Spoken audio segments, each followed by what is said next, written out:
पिछली वीडियो पर तो आपने भौकाल मचा दिया था। अब इस वीडियो को भी ऐसे ही प्यार देना। हम भी फूले नहीं समा रहे थे।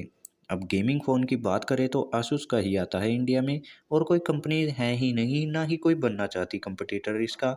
और गेमिंग फ़ोन ऐसा क्या चल रहा है आजकल उनमें, जो डाउनफॉल चल रहा है उनका, और क्यों वो इंडिया में फेल होते चले जा रहे हैं। क्या कंपनीज डरती हैं आसूस से? तो बिहाइंड द सीन क्या चल रहा है इसके बारे में हम कुछ पता करने की कोशिश कर रहे थे, तो बहुत कुछ इंटरेस्टिंग देखने को मिला। अगर आपको भी पता करना है तो वीडियो को एंड तक ज़रूर देखना और लाइक भी कर देना। सबसे मेन सब्सक्राइब तो कर ही देना। तो कर लो बहुत सी ऐसी चीज़ें जो आने वाली है। सबसे पहले मैं आपको बता दूं, ये वीडियो आसूस के गेमिंग फ़ोन के लिए है, क्योंकि और कोई कंपटीटर या गेमिंग फ़ोन बनाने वाली कंपनी है ही नहीं इस फील्ड में। कहीं बोलो कि आसूस पर भड़ास निकाल रही हो। गेमिंग फ़ोन लोगों को क्यों पसंद आता है? ऑब्वियसली स्पेसिफिकेशन, जैसे स्नैपड्रैगन 888 प्लस जैसे बड़े processor, up to 18 GB RAM, gaming accessories और यूनिक फीचर एंड डिज़ाइन। मतलब दैट फील जब आप होल्ड करते हो फ़ोन को हाथ में, आसूस ROG आपको बेस्ट से भी बेहतर गेमिंग एक्सपीरियंस देता है, जो एक रेगुलर फ़ोन में मिलना काफ़ी हद तक नहीं होता ऐसा। अब मैं आपको बहुत से अपने आसपास और दोस्त की शॉप है वहाँ पर लेकर गया, तो उनसे पूछा कि ऐसा फ़ोन ज़्यादा प्रेफर करते हैं लोग जिसमें सभी चीज़ें बैलेंस हो। मतलब फ़ोन का डिज़ाइन, कैमरा, UI बेटर हो और सॉफ्टवेयर अपडेट टाइम पर आए। और इसके साथ साथ आपको स्पेक्स तो मिलने ही चाहिए, लेकिन बैटरी बैकअप और चार्ज तो मिनटों के हिसाब से होना चाहिए। फ़ोन का वेट भी ना के बराबर होना चाहिए, हैंडी होना चाहिए, और इंडिया की फर्स्ट प्रायोरिटी है कि एक अफोर्डेबल प्राइस पर भी होना चाहिए, तभी आप मार्केट में सर्वाइव कर पाओगे।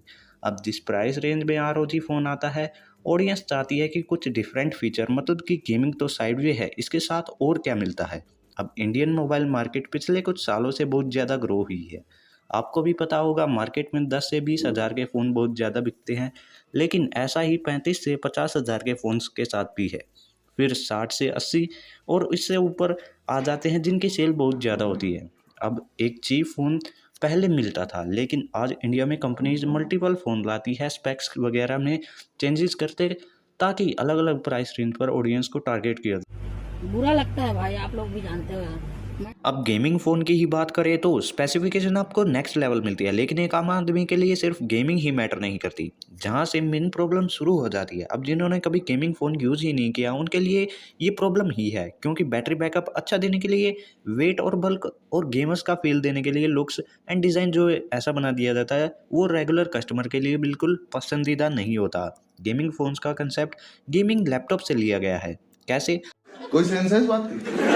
अब आप सभी लोग एक गेमिंग पीसी या लैपटॉप अफोर्ड नहीं कर सकते, और कुछ को खेलना नहीं आया, इसलिए एक अफोर्डेबल प्राइस में गेमिंग के लिए गेमिंग फ़ोन्स आया। उनमें क्या होता था? Best graphic card, processor, high refresh rate, display, RAM, fast SSD, cooling technology भी साथ में होती थी, तो अच्छा है जिसका सीधा फ़ोन में डाल दिया गया। रेगुलर यूजर्स के बारे में एक बार भी नहीं सोचा गया। ये सिर्फ आसूस ही नहीं करता, लेकिन एवरी सिंगल कंपनी जो गेमर्स को टारगेट कर रही है, वो मेन ऑडियंस के बारे में नहीं सोचती। फिर अब एक और बात बताऊं मैं आपको, तो फ़ोन चाहे कितना भी महंगा है या सस्ता हो, उनके लिए जो गेमर्स या फिर कोई ऐप डिज़ाइन किया जाता है, वो सभी को ध्यान में रखते हुए किया जाता है। मतलब सभी में चलना चाहिए, किसी पर्टिकुलर हार्डवेयर या प्रोसेसर के लिए नहीं होता। हम मालूम है तेरे बाप को मत सिखा। सिर्फ एक चीज़ बदलती है कि हाई प्राइस फ़ोन में एक बेटर एक्सपीरियंस और लैग फ्री गेमिंग मिलती है। अब जो डिस्टिंग्विश फैक्टर नॉर्मल और गेमिंग पीसी को अलग अलग बनाता है, वो यहाँ नहीं होता। जैसे स्नैपड्रैगन 8 Gen 1 ले लो, किसी भी फ़ोन में है तो उसमें गेम रन करो तो सभी में एक जैसा होगा। तो गेमिंग फ़ोन की यूनिकनेस यहाँ ख़त्म हो जाती है। और अब एक और इंटरेस्टिंग फैक्ट आपको बताते हैं।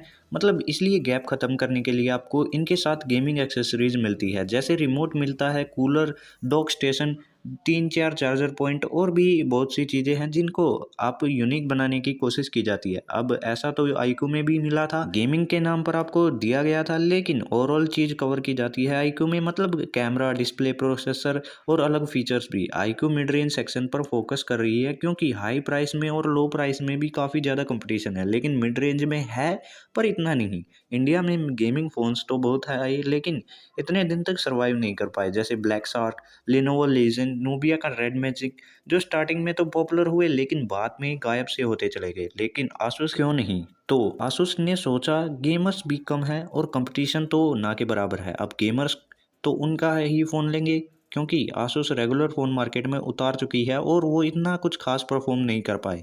आसूस 8G जो बहुत अच्छा फ़ोन है लेकिन छोटा फ़ोन है। अब लोगों को एक कॉम्पैक्ट फ़ोन पसंद है जहां आईफोन बैठा है और उनकी ऑडियंस भी इतनी नहीं है। सभी एक बड़ी स्क्रीन चाहते हैं, मूवी या गेमिंग करनी हो उनको, वो बड़ी स्क्रीन का ही फ़ोन लेंगे। अब यही रीज़न था कि वो मार्केट में नहीं उतारा।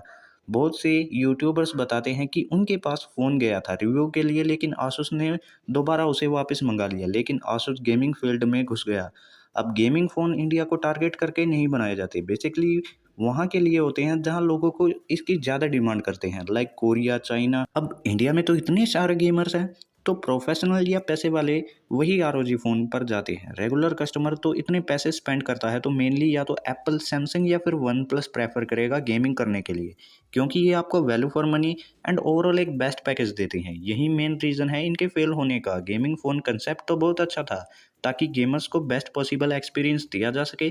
शायद एंड्रॉयड इसका अच्छे से इस्तेमाल नहीं कर पाया, इसलिए यहाँ गेमिंग फ़ोन लिमिटेड मिलते हैं आपको। तो ये थी वीडियो, आप हमें कमेंट में बताएं गेमिंग फ़ोन पीक पर है अभी या सोच रहे हो कि फेल हो गया है। वीडियो पसंद आई हो तो लाइक करें, चैनल पर नए हो तो सब्सक्राइब करें। फिर मिलते हैं आपसे नेक्स्ट वीडियो में, तब तक गुड बाय।